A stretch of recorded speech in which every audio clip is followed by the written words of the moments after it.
मेरी जो first world war की सीरीज चल रही है इसमें हमने अभी तक देखा कि कैसे जब वॉर शुरू हुआ तो वेस्टर्न फ्रंट पे आके जर्मन फोर्सेस को रोक दिया अलाइड फोर्सेस ने। उसके बाद अलाइड फोर्सेस को कुछ ब्रेक करना था, ये स्टेलमेट को तोड़ना था, इसलिए उन्होंने गलीपली नीचे जाके अटैक किया, बट वहां अलाइड फोर्सेस का अटैक फेल हुआ। उसके बाद अफ्रीका में कॉलोनीज में लड़ाई हुई और ईस्टर्न फ्रंट पे भी जर्मनी, ऑस्ट्रिया हंगरी और ऑटोमन एम्पायर रशियन फोर्सेस के साथ लड़ाई कर रहे थे। पर जर्मनी के मन में एक बात साफ थी, अगर उनको ये लड़ाई जीतनी है तो उनको फ्रांस को हराना होगा, फ्रांस को अपने घुटनों पे लाना होगा। अब वेस्टर्न फ्रंट पे सारे फ्रेंच फौजी तो ट्रेंचेस के अंदर थे और इसलिए स्टेलमेट होकर रखा था, बट जर्मनी के मन में बात क्लियर थी कि अगर फ्रांस में जीत नहीं मिली तो ये लड़ाई वो नहीं जीत सकते। और इस तरह इस पूरे स्टेलमेट को तोड़ने के लिए और वेस्टर्न फ्रंट पे फ्रांस और ब्रिटिश फोर्सेस को हराने के लिए जो लड़ाई लड़ी गई, उस लड़ाई को कहते हैं द बैटल ऑफ वर्डन और उसके बाद द बैटल ऑफ सॉम।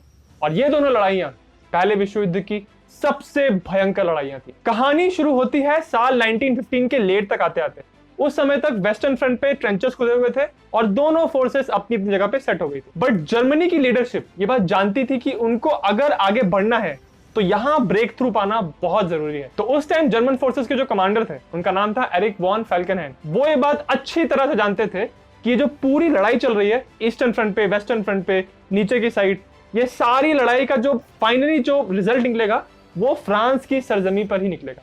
अगर फ्रांस को नहीं हरा पाए तो ये लड़ाई में जर्मन फोर्सेस नहीं जीत सकती। उसका रीजन ये था कि जर्मनी लोग पूरे अलाइड फोर्सेस में सबसे ज्यादा ताकतवर मानते थे ब्रिटेन को, पर वो ये बात भी जानते थे कि ब्रिटेन पे डायरेक्ट अटैक करना आसान नहीं है, इसलिए उनको सबमरीन से वो हैरेस कर रहे थे। और दूसरी तरफ वो ये बात भी जानते थे कि इस तरफ रशिया जो है वो काफी कमजोर पड़ गया है और पैरालाइज हो गया है, वो आगे नहीं बढ़ पा रहे। तो जर्मनी के मन में यह मुद्दा था कि अगर उन्होंने फ्रांस को हरा दिया तो ब्रिटिश लोग फिर पीस लाने की कोशिश करेंगे, वो कोशिश करेंगे कि जर्मनी के साथ संधि की जाए, इसलिए फ्रांस को हराना बहुत जरूरी था।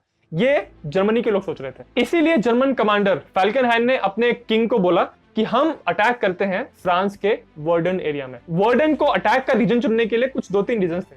पहला रीजन ये था कि वर्डन में अच्छे फोर्टिफिकेशंस थे और वहां से वो लोग जर्मनी की कम्युनिकेशन लाइंस को बहुत डिस्टर्ब कर रहे थे, तो इसीलिए वर्डन को कैप्चर करना इंपॉर्टेंट था। दूसरा रीजन ये था कि अगर वर्डन के रीजन्स पे कैप्चर कर लिया उन्होंने तो वहां पे उनको हाइट वाली पोजीशन मिल जाएगी और फिर वो बाकी एरिया को अच्छी तरह कंट्रोल कर सकते हैं।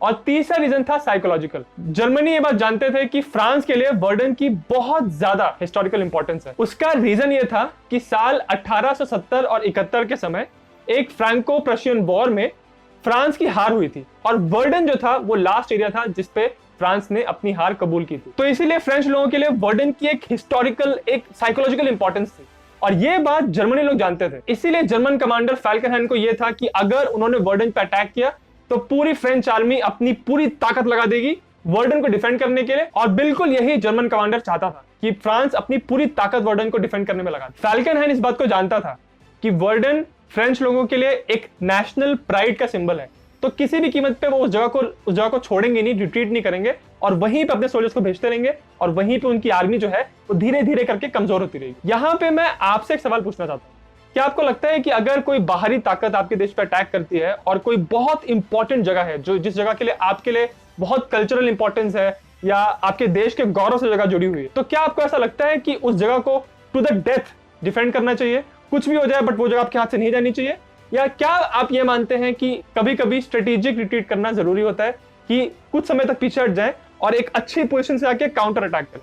इन दोनों बातों में आप किस बात पे बिलीव करते हैं, मुझे कमेंट्स में बताना। वो ये बात अच्छी तरह जानते थे कि इस लड़ाई में दोनों तरफ बहुत कैजुअलिटीज होंगी, फ्रांस के लोगों की भी और जर्मनी के भी लोगों की, बट फिर भी वो इस लड़ाई में अपने सोल्जर्स को पूरी तरह झोंक रहे थे और इसीलिए इस लड़ाई को एक मीट ग्राइंडर कहा जाता है, यानी कि ऐसी लड़ाई जहां पे सोल्जर्स को सिर्फ मारने के लिए भेजा जा रहा हो। वहीं दूसरी तरफ जो फ्रेंच मिलिट्री लीडरशिप थी वो सारे वार्निंग्स को इग्नोर कर रहे थे।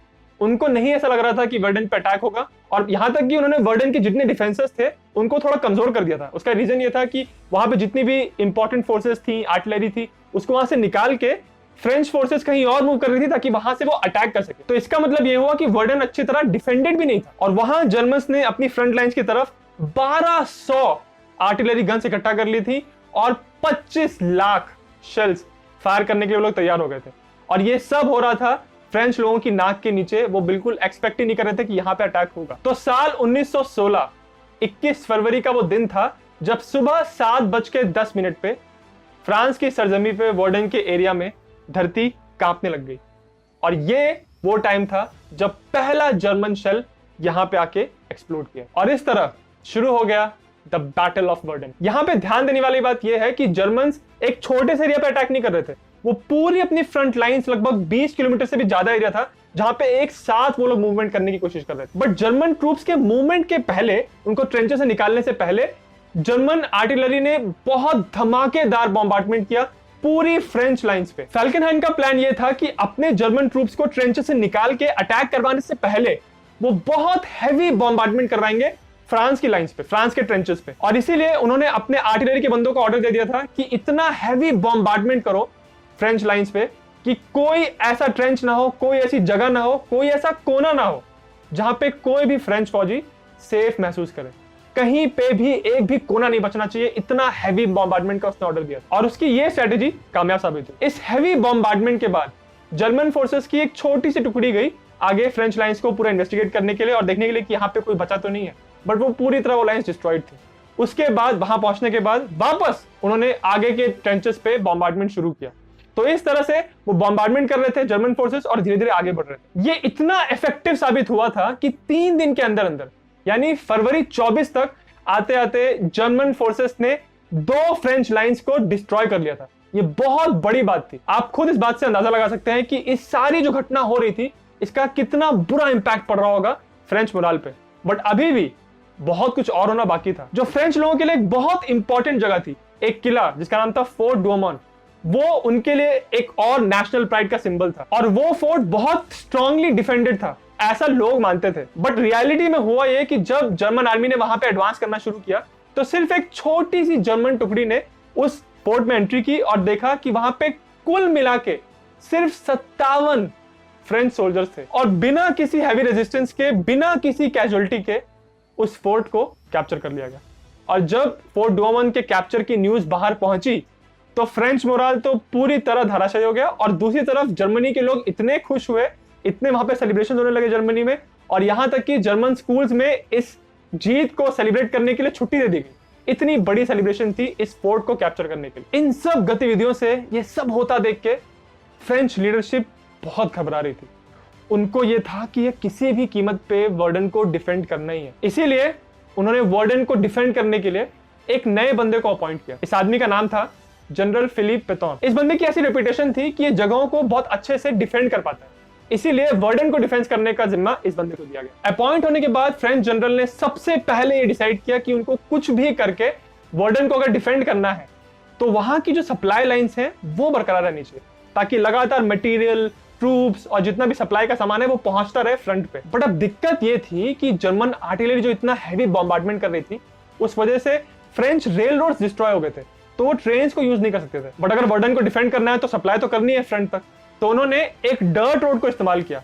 57 किलोमीटर का एक डर्ट रोड था जहां से उन्होंने 3000 गाड़ियों में सामान भर भर के, फौजियों को भर भर के फ्रंट तक पहुंचाया। ये रोड इतना ज्यादा महत्वपूर्ण साबित हुआ कि लगभग 1 लाख से ज्यादा फौजियों को इस रोड के थ्रू फ्रंट तक पहुंचाया गया था। और बाद में इस रोड की ऐसी इंपॉर्टेंस हो गई कि इस रोड को आज द सेक्रेड वे कहते हैं। जनरल पेतौन ने इस बात का आश्वासन दिया था अपने फ्रेंच सुप्रीम कमांडर को कि कुछ भी हो जाए बट वर्डन में जर्मन फोर्सेस नहीं गुजर पाएंगी। और जो उन्होंने एक सेंटेंस कहा था जो आज इतना पॉपुलर हो गया है, वो सेंटेंस था दे शैल नॉट पास। पूरे बैटल ऑफ वर्डन में ये जो एक सेंटेंस था, ये फ्रेंच मोराल के लिए और फ्रेंच रेजिलियंस के लिए उनकी हिम्मत का एक सिंबल बन गया। हालांकि शुरुआत में जर्मन फोर्सेस आगे एडवांस कर रही थी तेजी से, बट उसके बाद जैसे जैसे लड़ाई आगे बढ़ती गई वैसे वैसे फ्रांस के लोगों का रेजिस्टेंस बढ़ता चला गया और उसी वजह से धीरे धीरे करते हुए जर्मन फोर्सेस का एडवांस बहुत ही स्लो हो गया। बट फिर भी फ्रेंच लीडरशिप ये बात जानती थी कि अगर ये लगातार अटैक बरकरार रहा उनकी लाइंस के ऊपर तो बहुत ही जल्दी जो फ्रेंच डिफेंस है वो कोलैप्स हो जाएगा। इसीलिए वो चाहते थे कि किसी तरह से जो इन पे इतना प्रेशर आ रहा है जर्मनी का, उसको किसी तरह से रिलीव किया जाए, किसी तरह से जर्मन फोर्सेस को कहीं और इन्वॉल्व किया जाए, कहीं और इंगेज किया जाए। इसीलिए फिर फ्रांस ने ब्रिटिश लीडरशिप के सामने जाके इस बात की दुहाई दी कि अगर तुमने कहीं इंगेज नहीं किया जर्मनी को तो ये जो फ्रेंच आर्मी है इसका वजूद ही खत्म हो जाएगा। फिर ब्रिटिश लोगों ने कहा ठीक है, हम जर्मन फोर्सेस को डाइवर्ट करने के लिए, उनका ध्यान वहां बटाने के लिए किसी और फ्रंट पे उन पे अटैक करेंगे। और ये जो अटैक हुआ, इस अटैक को आज कहते हैं बैटल ऑफ द सॉम। यहां पे पूरी अलाइड फोर्सेस का अटैक करने का जो मेन मकसद था वो ये था कि बैटल ऑफ वर्डन जो चल रहा है वहां पे इतना जो दबाव पड़ रहा है फ्रेंच फोर्सेस पे वो थोड़ा कम हो जाए, और साथ ही साथ यहाँ पे हम जर्मन फोर्सेस को पीछे धकेल पाए। तो सॉम एक नदी है फ्रांस में, वहां पे जो जर्मन फोर्टिफिकेशंस थे, जो उनकी डिफेंसेस थे, उन पे अटैक करने का ये प्लान बनाया गया। साल 1916 जुलाई के महीने में अलाइड फोर्सेस ने प्लान किया था कि सॉम के बैटल को शुरू करेंगे, बट उसके पहले 8 दिनों तक ब्रिटिश आर्टिलरी ने हैवी बॉम्बार्डमेंट किया जर्मन लाइंस के ऊपर, ठीक वैसे ही जैसे जर्मन लोगों ने किया था बैटल ऑफ वर्डन के स्टार्टिंग में। ब्रिटिश आर्टिलरी ने वहां पे लगभग 17 लाख शेल्स फायर किए, और ब्रिटिश लीडरशिप कॉन्फिडेंस में ये बात मान रही थी कि जैसी हालत फ्रांस की हुई थी वो जर्मन आर्टिलरी की वजह से, वैसे ही हालत यहाँ पे जर्मन लाइंस की हुई होगी। इतना हैवी बॉम्बार्डमेंट उन लोगों ने किया था। ब्रिटिश लोगों को ये लग रहा था कि इस बॉम्बार्डमेंट के बाद आसानी से उनकी इन्फेंट्री आगे बढ़ पाएगी, लेकिन ऐसा बिल्कुल नहीं था। जर्मन्स पहले ही आगाह हो गए थे कि यहाँ पे अटैक होने वाला है, इसीलिए उन्होंने लाइंस को थोड़ा सा छोड़ के पीछे हट गए थे। उन्होंने शेल्टर ले लिया था, प्लस उनके ट्रेंचेस बहुत गहरे खुदे थे, और उसके साथ ही साथ जब फायरिंग होना शुरू हुआ तो आधे से ज्यादा शेल्स ऐसे थे ब्रिटिश लोगों के जो एक्सप्लोड ही नहीं किए। इस वजह से जर्मन लाइंस पे कोई खासा डैमेज हुआ ही नहीं। बट ब्रिटिश लीडरशिप इस बात को लेके पूरी तरह कॉन्फिडेंस में थी कि वहां पे उन्होंने जर्मन लाइंस को डिस्ट्रॉय कर दिया है, तो उन्होंने अपनी इन्फेंट्री को ऑर्डर दे दिया 1 जुलाई को कि चलो तुम अब आगे बढ़ो और जाके उन सारी जो जर्मन लाइंस है उनको कैप्चर कर लो। ये जो ब्रिटिश इन्फेंट्री आगे बढ़ रही थी, इसमें बहुत सारे सोल्जर्स बहुत यंग थे, बिल्कुल बच्चों की उम्र के थे, और पहली बार लड़ाई में जा रहे थे। उसके साथ साथ ब्रिटिश लीडरशिप को कॉन्फिडेंस था कि वहां पे कोई उनको रेजिस्टेंस नहीं मिलेगा, इसीलिए उन्होंने बहुत सारा सामान लादा हुआ था। लगभग 30 किलो का सामान, अपने गियर के अलावा उन्होंने बहुत सारी सप्लाईज रखी थी कि वहां पे जाएंगे और वहां पे जाके अपना सामान वहां पे जमाएंगे। लेकिन जैसे ही ब्रिटिश सोल्जर्स ने ट्रेंचेस को छोड़ा और बाहर निकले और आगे बढ़ना स्टार्ट किया, वैसे ही सामने से हैवी मशीन गन फायर आने लग गया। ये देख के सारे ब्रिटिश फौजी बिल्कुल घबरा गए। वो विश्वास ही नहीं कर पा रहे थे कि इतनी हैवी बॉम्बार्डमेंट के बाद कैसे वहां से जर्मन फायर आ रहा है।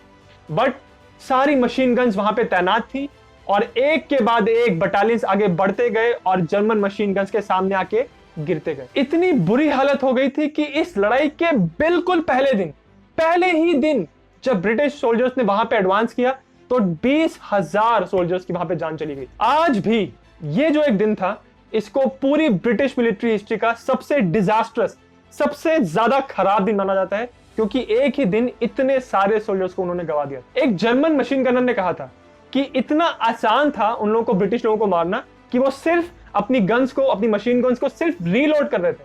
उनको निशाना भी नहीं लगाना पड़ रहा था, इतने सारे सोल्जर्स आ रहे थे। वो सिर्फ उन्होंने अपना ट्रिगर पे उंगली दबा के रखी थी और सिर्फ वो लोग आसानी से इतने सारे ब्रिटिश सोल्जर्स को मार रहे थे। इतना डिजास्टर्स था ब्रिटिश मिलिट्री के लिए ये पहला दिन कि कोई भी सोचेगा कि इतने नुकसान के बाद ब्रिटिश मिलिट्री लीडरशिप ने अपनी स्ट्रैटेजी को चेंज किया होगा, राइट? ऐसा नहीं हुआ। ऐसा नुकसान होने के बाद भी जो ब्रिटिश मिलिट्री लीडरशिप थी, जनरल हेग, उन्होंने कहा कि अगले दिन भी उन्होंने अपने सोल्जर्स को ऑर्डर दिया कि तुम जाके आगे अटैक करो और जर्मन मशीन गन्स को फेस करो। जनरल हेग को इस बात की हट थी कि वो ये स्ट्रैटेजी छोड़ेंगे नहीं, और उनकी इसी हट की वजह से शुरुआत के दिनों में बहुत सारे ब्रिटिश सोल्जर्स की जान गई। और इसके बाद जनरल हेग ने भी अपनी स्ट्रैटेजी को चेंज किया, छोटे छोटे अटैक्स करना शुरू किया और इंपॉर्टेंट जर्मन पोजीशंस पे अटैक करना वापस शुरू कर दिया। इस वजह से सिर्फ जुलाई के महीने में पूरी एलाइड कैजुअलिटीज पता है कितनी हुई थी? 2 लाख। और दूसरी तरफ जर्मन कैजुअलिटीज थी लगभग 1,60,000। वहीं दूसरी तरफ धीरे धीरे एलाइड फोर्सेस, फ्रेंच फोर्सेस आगे बढ़ने लग गई थी वर्डन में। और जो जमीन फ्रेंच फोर्सेस ने गवा दी थी, जो जमीन जर्मन्स ने ऑक्यूपाई की थी, उन जमीन को धीरे धीरे करके फ्रेंच फोर्सेस ने वापस कैप्चर करना शुरू किया। अगस्त के महीने के एंड होते होते ये बात साफ हो रही थी कि बैटल ऑफ वर्डन में जर्मन्स जीत नहीं पाएंगे। इस बात से पूरी तरह फ्रस्ट्रेट होके जर्मन किंग ने फाल्केनहाइन को उस लीडरशिप के रोल से हटा दिया और फिर वहां पे लीडर बना दिया गया हिंडनबर्ग। वही बैटल ऑफ सॉम में सितंबर 15 की तारीख को पहली बार ब्रिटिश लोगों ने बैटलफील्ड पे अपने टैंक्स को चलाया। ये मार्क 1 टैंक्स थे और उस समय इन टैंक्स को लैंड शिप्स कहते थे ब्रिटिश लोग। पहली बार सोल्जर्स ने देखा था कि बैटलफील्ड में टैंक्स चल रहे हैं। हालांकि बैटल ऑफ सॉम में ब्रिटिश लोगों ने पहली बार टैंक्स को यूज किया था, फिर भी टैंक्स बिल्कुल नए इन्वेंशन थे और इसीलिए इनमें बहुत सारी टेक्निकल डिफिकल्टीज आती थी। बहुत सारे टैंक्स तो ऐसे थे जो फ्रंट लाइंस तक पहुंचने से पहले ही खराब हो गए। तो इसीलिए आप कह सकते हैं कि बैटल ऑफ सॉम के एंड रिजल्ट पे टैंक्स का कोई सिग्निफिकेंट रोल नहीं था। जो बैटल ऑफ सॉम में ब्रिटिश फोर्सेस आगे बढ़ रही थी, उनको फाइनली रुकने का ऑर्डर दे दिया गया 18 नवंबर साल 1916, और इसी तारीख को सॉम की लड़ाई का एंड माना जाता है। यह लड़ाई 141 दिन चली थी।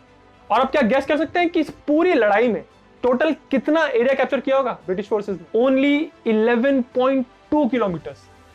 11.2 किलोमीटर्स को लेने के लिए लाखों सोल्जर्स की जान गई थी बैटल ऑफ सॉम। बट फिर भी सॉम के युद्ध में ब्रिटिश लोगों को विजयी माना जाता है। वहीं बैटल ऑफ वर्डन दिसंबर 18 साल 1916 को खत्म हो गया था। हिंडनबर्ग ने अपनी जर्मन फोर्सेस को रुकने का ऑर्डर दे दिया और उसके बाद उसने ऑर्डर किया रिट्रीट करने का, और वहां से पीछे हटके सारी जर्मन फोर्सेस हिंडनबर्ग लाइन पे आ गई थी। हिंडनबर्ग लाइन एक जर्मन फोर्सेस की डिफेंस की लाइन थी जहां पे बहुत स्ट्रॉन्ग फोर्टिफिकेशंस थे, और जर्मन से मानते थे कि यहां पे वो अच्छी तरह से इस एरिया को डिफेंड कर सकते हैं, और जो आगे से एलाइड फोर्सेस अटैक करने के लिए आएंगी उन पे ज्यादा से ज्यादा नुकसान पहुंचा सकते हैं, उनको कैजुअलिटीज दे सकते हैं। बैटल ऑफ वर्डन में कुल मिला के सारी फ्रेंच कैजुअलिटीज हुई थी लगभग 3,77,000, और जर्मन कैजुअलिटीज हुई थी अप्रोक्सीमेटली 3,37,000। और इसीलिए इन दोनों लड़ाइयों को फर्स्ट वर्ल्ड वॉर की सबसे ज्यादा घातक और सबसे ज्यादा डेडली लड़ाई माना जाता है। उसके बाद अगले साल आप जानते ही हैं, साल 1917 में अमेरिका ने एंट्री कर दी थी फर्स्ट वर्ल्ड वॉर में। जब फर्स्ट वर्ल्ड वॉर शुरू हुआ था तब अमेरिका ने कहा था कि वो न्यूट्रल रहेंगे, किसी का भी साथ नहीं देंगे। बट पूरे वॉर के दौरान जर्मनी अनरिस्ट्रिक्टेड सबमरीन वॉरफेयर कर रहे थे, यानी मर्चेंट शिप्स को, सिविलियन शिप्स को अटैक कर रहे थे। इस वजह से धीरे धीरे यूएस के लोगों में गुस्सा बढ़ रहा था जर्मनी की तरफ। उसके साथ साथ यूएस के वॉर में एंट्री करने के और भी रीजंस थे। वो जानते थे कि उन्होंने बहुत सारा लोन देके रखा है ब्रिटेन को, फ्रांस को, और अगर ये लोग हार गए तो ये अमेरिकन पैसा जो इतना लोन दिया हुआ है ये पूरा डूब जाएगा। और उसके अलावा एक जो फाइनल पुश था, जो फाइनल धक्का दिया अमेरिका को फर्स्ट वर्ल्ड वॉर में घुसने का, वो धक्का दिया एक टेलीग्राम ने। एक छोटा सा कागज का टुकड़ा जो जर्मनी ने भेजा था मेक्सिको के लिए, उस टेलीग्राम को लीक कर दिया गया, और उस एक टेलीग्राम ने अमेरिका को फाइनली साल 1917 में अप्रैल के महीने में पहले विश्व युद्ध में झोंक दिया। जिमरमैन टेलीग्राम की कहानी अपने आप में बहुत ही अद्भुत है। उसके बारे में मैंने एक अलग से वीडियो बनाया है, उसका लिंक मैं इस वीडियो के डिस्क्रिप्शन में डाल दूंगा और आपको स्क्रीन के कॉर्नर पे भी मिल जाएगा। 1917 तक आते आते जर्मन फोर्सेस की हालत ऑलरेडी बहुत खराब हो गई थी, और जब अमेरिका ने एंट्री की पूरी फ्रेश फोर्सेस के साथ, उसके बाद जर्मन डिफेंस पूरी तरह से चरमरा गया। हम 1917 तक पहुंच चुके हैं, यानी अब हम अपने फर्स्ट वर्ल्ड वॉर की पूरी सीरीज के एंड के नजदीक पहुंच रहे हैं। इस सीरीज का जो अगला वीडियो है वो मैं इस वीडियो के एंड में डाल दूंगा, आपको वीडियो के बिल्कुल सेंटर पे मिल जाएगा। बैटल ऑफ वर्डन और सॉम के ऊपर, दोनों के ऊपर अलग अलग बहुत अच्छी किताबें हैं जो मैं आपको रिकमेंड करूंगा। बैटल ऑफ वर्डन के ऊपर एक बहुत फेमस किताब है, उस किताब का नाम भी वर्डन है। उसके अलावा सॉम की लड़ाई पे जो किताब मैं आपको रिकमेंड करूंगा, उस किताब का नाम है द सॉम। उस किताब को लिखा है पीटर हार्ट ने। इन दोनों बुक्स का लिंक मैं इस वीडियो के डिस्क्रिप्शन में डाल दूंगा। इन दोनों बुक्स में आपको इन दोनों लड़ाई से रिलेटेड सारी स्टैटिस्टिक्स मिल जाएंगी और सारे डिटेल्स मिल जाएंगे। इस वीडियो को एंड करने से पहले मैं आपसे एक बात कहना चाहता हूँ। मैं जो भी वीडियोस बनाता हूँ, जो भी आप मेरे वीडियो से सीखते हैं, जो भी आप जानते हैं, मैं चाहता हूँ कि आप वीडियो खत्म करने के बाद उसके बारे में चिंतन करें, उसके बारे में सोचें, अपने आप को उस जगह पर रख के देखें कि जो उस जमाने में लोग थे, ये आज से 100 साल पहले की बात है, तो उस जमाने में जो लोग बैटल फील्ड पे थे, जो लीडरशिप थी, जो प्लान्स बनाते थे, ये लोग क्या सोचते होंगे, कैसे ये प्लान करते होंगे कि कैसे लड़ाई करनी है।